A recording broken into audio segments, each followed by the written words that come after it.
Ladies and gentlemen, today's video is an educational one, so get out your pen and paper and prepare to learn a word in Russian. Ready? Here goes. Panos, a word for diarrhea. Coincidentally, Panos is also the name of your starting weapon in Perish, a first-person shooter-slasher co-op game with light killing floor and roguelite elements that unveils sight to behold if you dare enter the Mangusi. Have you ever hit a T-pose so hard you perished? You're going to wish you were capable of such a feat once you play through this game once.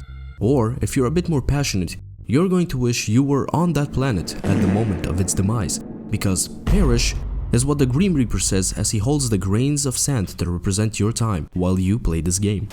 But hey, chill, let's get jiggy with it for a moment. Perish is a passion project birthed into existence by two people who want you to proceed with an Orphic rite to earn your place in Elysium.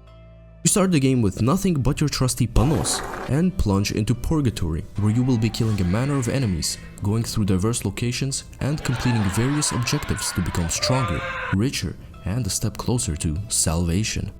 Perish has a nice selection of diverse weapons that all sport their own unique appearance and performance. If you like getting up close and personal, you're in luck, as there's a handful of melee weapons to choose from to satisfy your bonking needs. If you lean more towards projectile weapons, I hope you have a high tolerance for scuff, as using your iron sights puts this idiotic darkening effect around the edges, and it also skews your shot, because for some reason, the crosshair and iron sight centers are misaligned.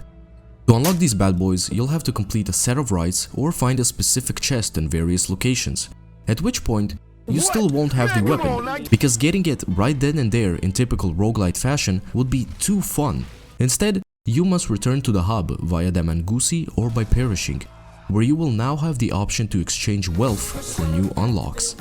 There are over 40 items available for purchase, providing anything from a new gameplay approach, to passive modifiers, to prego lizard trip, to even crowns that allow you to skip entire levels and start your run at the beginning of the second, third, or last stages. But what if I told you that this seemingly large amount of content is nothing more than a waste of your time? It's an elaborate illusion that makes you believe you're progressing towards the end.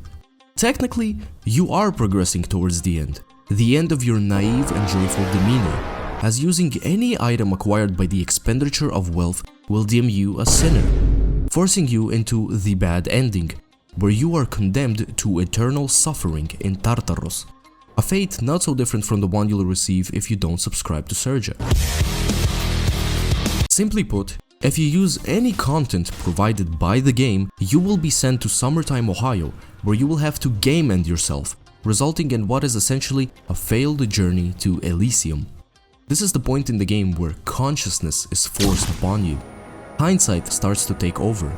All the time spent on completing challenges, farming the Nake, and unlocking items is nothing more than a ruse to make you believe you're doing something worthwhile with your valuable time. This is a problem because, in Perish, the goal and the reward are one and the same. Take a game like Killing Floor 2 for example.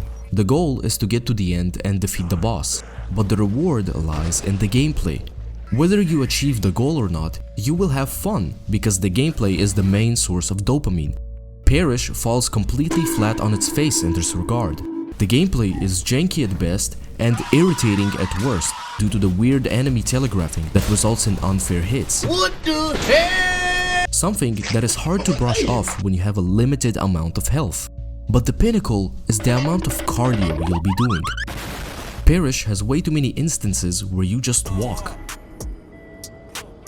There's no exposition, there's no build-up, there's nothing other than walking. And it ain't some form of breather that you need after an intense or challenging encounter, because this game is neither of those, unless you're playing the correct way.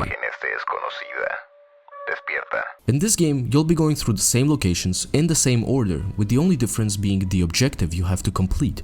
This is intentional as within each one hide a handful of lore tabs that shed light upon this Greek mythology-driven game, and a particular few are essential if you want to possess what it takes to gain passage to Elysium. This approach to lore is completely fine and even wonderful if executed correctly, but that's not the case here. If you want me to go off the beaten path to find a piece of text that would contextualize the world, the bare minimum you have to do is create a compelling setting and give some landmark indicator that there could be something hiding on the horizon. I'm sorry, but going to a barren section of the map in the hopes of finding something and then being met with a reset teleport, or better yet, nothing, is abhorrent. That's by far the worst design decision I've ever seen, which is saying a lot considering I played through a breakfast in France. If there were some items to make the movement more satisfying, maybe this could be rectified. But as it stands right now, you move at a snail's pace and your dash recharges at uncomfortable intervals. You'll have to experience this if you want to get the good ending, as there are 6 fragments scattered throughout the game that restore your panos to its former glory. With it and with it alone, you must plunge into purgatory and fight your way to the end. This is a rare case in which the game is actually fun, as you're forced to be more methodical to conserve the little health that you have, and it also feels extremely rewarding to finish an objective and get a card that truly helps you on your journey. Though when playing this way, you come to realize that a lot of the cards are pointless. Ultimately, Perish is an ambitious game that attempts to fulfill an admittedly cool concept, but ends up wasting your time by incentivizing you to focus on pseudo-content that has no value in the grand scheme of things. The only real reward Perish offers is the good ending, and that reward is something you're not supposed to experience unless you're actively uncovering its secret nature. Though the game does have female robots for you to kill, which constantly reminded me that soon I'll be doing that in a good game. Which is why I'ma give Perish a crowd-shocking man, I'm dead out of 10. That's about it. Don't forget to slap like, slap wife, hit subscribe, and I'll catch ya next time.